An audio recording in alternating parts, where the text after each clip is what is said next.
All right, so let's get right into it. What happens when a bunch of regular citizens starts to believe their own local government is using a kind of hidden playbook against them, specifically to shut down their environmental concerns? Well, today, we're going to unpack a really fascinating case study that alleges exactly that. And it all starts in one small town. Here's where our story begins. Blaine, Washington. It's a small coastal city. Only about 6,500 people. Looks like a quiet community, right? But underneath the surface, a group of volunteers started feeling like something was just off with how new development projects were getting the green light. And look, this wasn't just a hunch or some casual complaint. A group called the Blaine Water Coalition, we'll call them the BWC, they poured over 4,000 hours of their own time into this over 3 years. I mean, that is a massive, nonpartisan volunteer effort just trying to understand the decisions that were shaping their town. The question that really drove them was pretty simple. Why?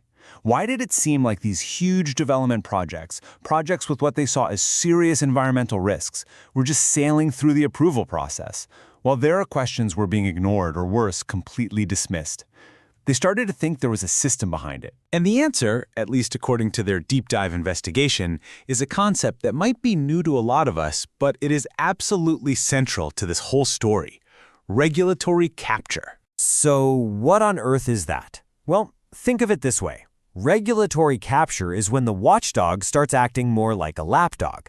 It's when a government agency, the one that's supposed to be protecting the public, starts to care more about the interests of the powerful industries it's supposed to be regulating. It's a really subtle but incredibly powerful shift of priorities. In its report, the BWC says this isn't just some abstract theory.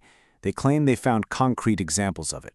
Things like, planning commissions being stacked with industry insiders, hearing processes that feel intentionally designed to limit public comment, and these sky-high fees just to file an appeal. The big takeaway here is a huge imbalance of power, of information, and of access. So, based on everything they found, the BWC put together what they call a playbook, a set of tactics they believe were used to control the whole planning process. And they boiled it down to this 3-part strategy: deflect, select, and obfuscate. Let's break that down, because it's pretty interesting. Step 1, deflect public concerns by using a really complicated, almost court-like hearing process. Step 2, selectively rush applications through by calling them complete when, allegedly, they're not. And step 3, obfuscate, which is just a fancy word for hiding, the true impact of a project by chopping it up into little pieces. Okay, let's start with that first tactic: deflect. Officially, the hearing examiner process is supposed to be a place for the public to have their say. But the BWC report? It describes this intimidating setup where regular citizens can't actually question the claims made by developers. In their own words, it felt like the door closing on public input. Now, the second tactic, select, is really clever because it weaponizes the clock. As soon as the city declares a developer's application complete, it triggers this super tight 14-day countdown for anyone to file a formal appeal. That puts any citizen group at a massive disadvantage. And here's the real kicker. The BWC report alleges that these applications were getting stamped complete even when they were full of holes. I mean, we're talking about missing data from state environmental agencies, developers using geology reports that are 10, even 20 years old, and applying outdated stormwater rules. It's pretty wild. Third tactic, obfuscate, is a little more subtle. The BWC report calls it a strategy of reviewing huge developments one plot at a time. It's a method called segmentation, and it's basically where you take a massive project and break it down into smaller, bite-sized pieces for review. And the result of doing it that way is huge.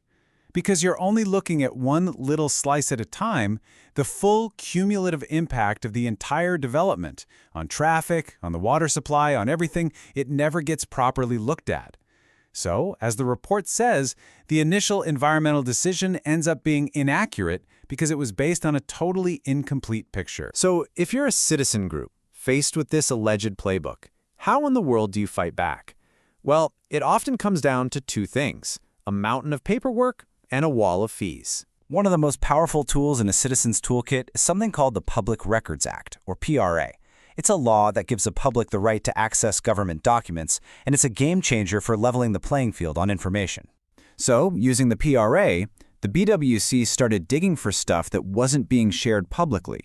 You know, things like hidden environmental reports, notes from those private meetings between developers and the city, internal emails. They wanted to find out who was really on the hook to pay for new roads and what promises were being made behind closed doors. But here's the thing. Even if you do all that work, you get the documents and you find a major problem. You hit another massive barrier: money. To formally challenge a city's decision, you have to file an appeal, and that costs money. Sometimes a lot of money. I mean, just look at this chart from the report. It's pretty stark. If you want to file a big environmental appeal in nearby Mount Vernon, it costs $100. In Bellingham, it's about $1,000.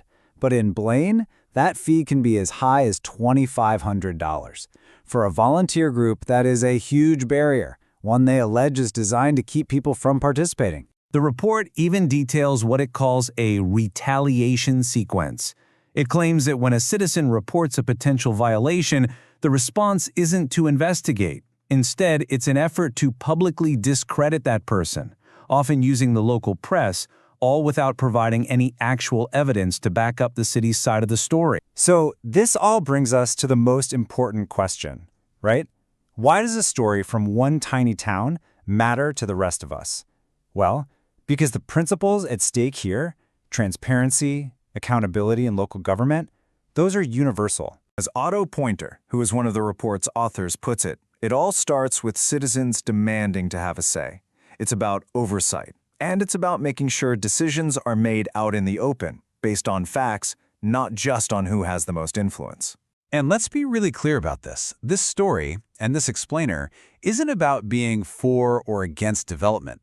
It's about the process.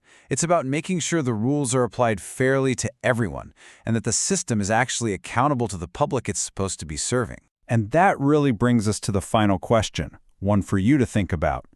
This case study from Blaine gives us a potential playbook for what citizens in one town believe they uncovered. And it kind of leaves us all to wonder, how transparent is the development process where you live?